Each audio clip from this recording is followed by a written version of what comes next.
Mangalagiri CITU కార్యాలయంలో ఆశా వర్కర్ల union మహాసభ జరిగింది. ఈ కార్యక్రమంలో యూనియన్ నాయకులు ఎన్ రమణ, మహాలక్ష్మి, శ్రావణి తదితరులు పాల్గొన్నారు. అనంతరం వారు మాట్లాడారు.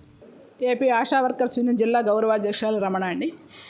మిత్రులారా, 2024 ఫిబ్రవరి 8వ తారీఖున ఆశా వర్కర్స్ మిలిటెంట్ పోరాటం చేశారు వడ్డేశ్వరం ఎన్ఆర్ఐ హాస్పిటల్ వద్ద.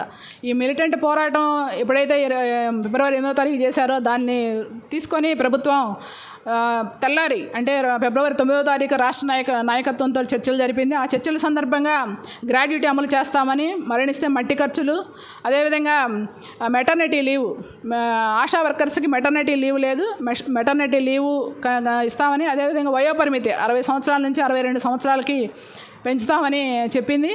దాంట్లో భాగంగానే మొన్న జీవో నెంబర్ 94ని ఆగస్టు 12వ తారీఖు విడుదల చేయడం జరిగింది.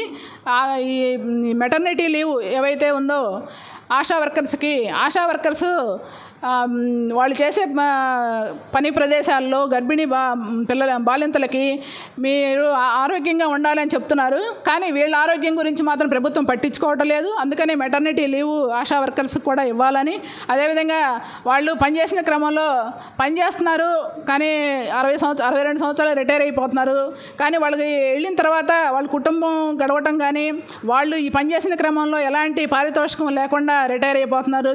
ఆ చేతిలో చిల్లి గవ్వ లేకుండా బతకడం చాలా కష్టమైన పని. అందుకని వాళ్ళ